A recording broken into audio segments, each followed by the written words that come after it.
영화 듄 들어봤죠? 거대한 모래벌레 젠데이아랑 티모테 샬라메가 우주복 입고 사막을 걸어다니면서 스파이스 두고 싸우는 그 영화야. 자, 여기는 마운트 볼디예요.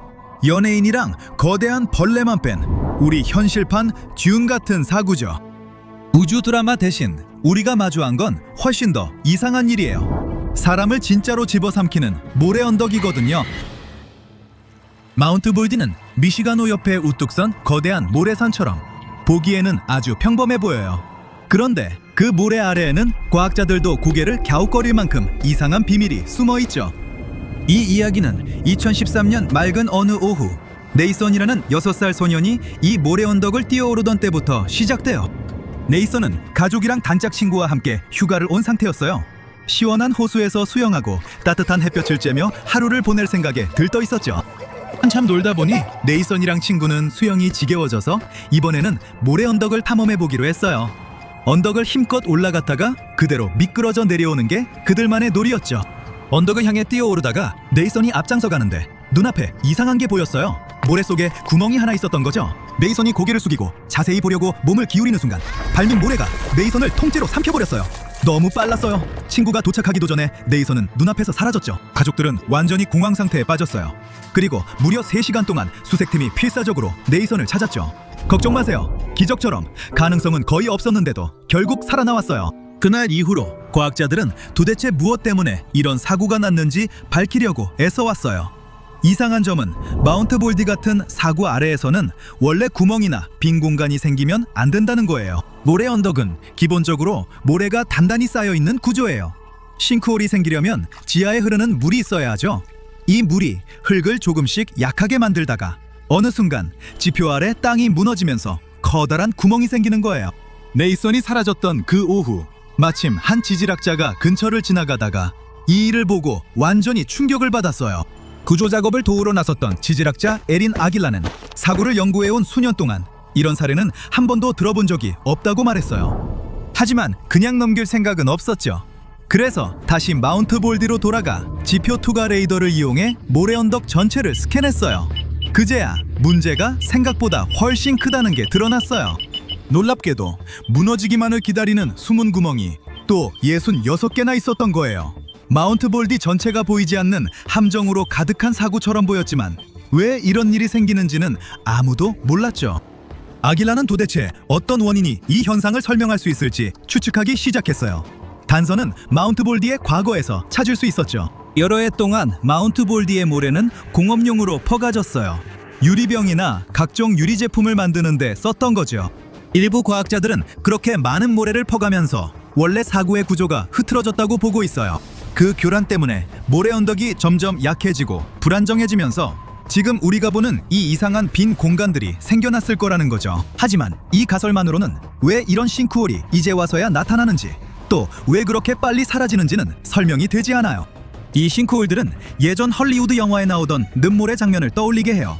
갑자기 입이 벌어지듯 열렸다가 물건이나 사람을 삼키고는 금세 자취를 감춰버리거든요. 그런데 실제 늪모래는 영화만큼 사악하진 않아요.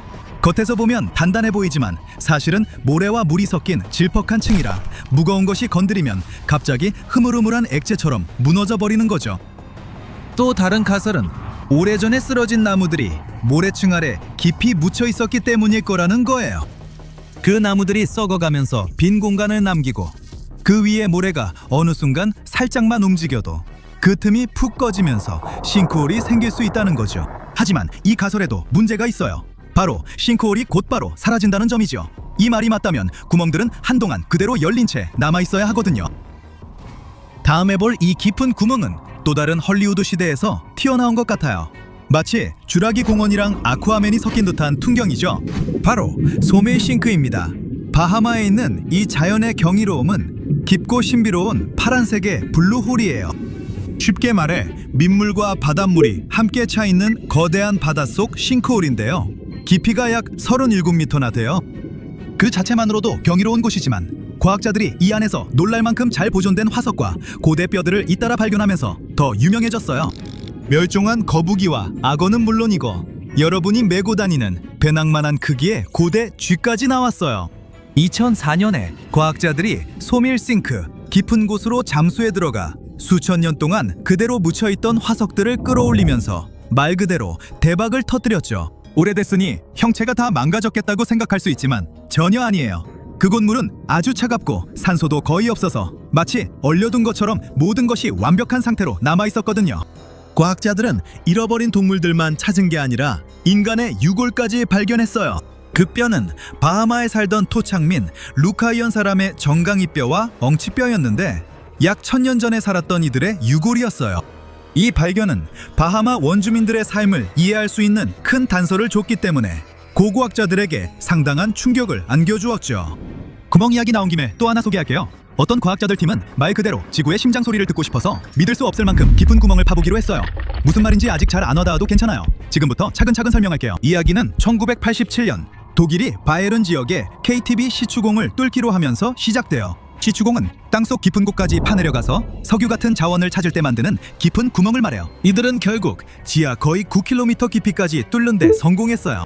이들의 목표는 지각판의 움직임, 온도 변화, 지진 활동처럼 지구 내부에서 벌어지는 일들을 더 잘 이해하는 거였어요. 그런데 더 깊이 내려갈수록 예상 밖의 일들이 벌어졌어요.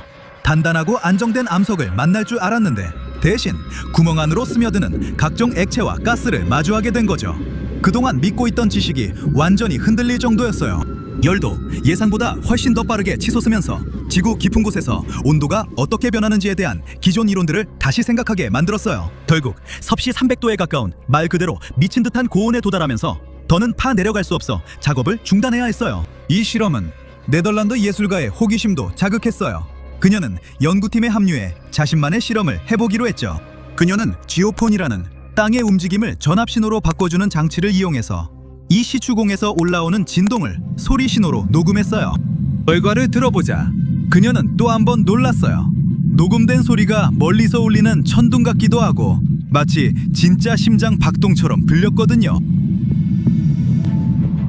자, 이제 볼리 다이아몬드 광산은 농담이 아니라 스타워즈 속편 촬영지로 써도 될 만큼 비현실적인 풍경을 자랑해요. 캐나다 북부의 외딴 황야, 얼음과 눈, 호수로 둘러싸인 곳 한가운데 디아빅 다이아몬드 광산이 자리 잡고 있어요.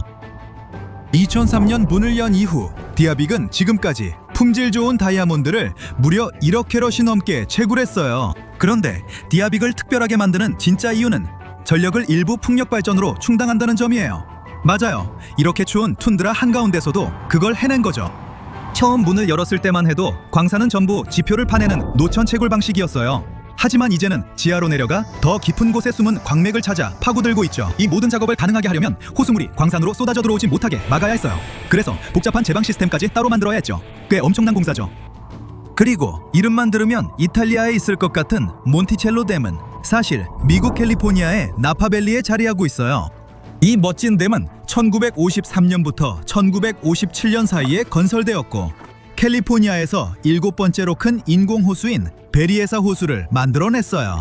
이 호수의 면적은 대략 2만 에이커, 그러니까 우리식으로 말하면 약 80제곱킬로미터 정도로 플로리다의 디즈니월드랑 비슷한 크기예요. 이 호수는 샌프란시스코만 북부 지역에 물을 공급하는 저수지 역할도 하지만 그게 이곳의 가장 유명한 점은 아니에요. 진짜 눈길을 끄는 건 글로리홀이라고 불리는 특이한 구조물이죠. 글로리홀은 나팔꽃 모양으로 생긴 방수로, 그러니까 댐에 물이 너무 많을 때 넘치는 물을 아래로 빼내주는 구멍이에요. 위쪽 지름이 약 22m에 이르고 호수가 만수위가 되면 초당 약 1400세제곱미터에 가까운 엄청난 양의 물을 빨아들일 수 있어요. 이 호수에서 한번 수영이나 해볼까 했다면 그 생각은 접는 게 좋아요. 구경하기에는 정말 멋지지만 1997년에 누군가가 글로리홀 근처에서 수영을 하다 방수로 안으로 빨려 들어가는 사고가 난 뒤로 수영은 완전히 금지됐거든요. 듣기만 해도 아찔하죠?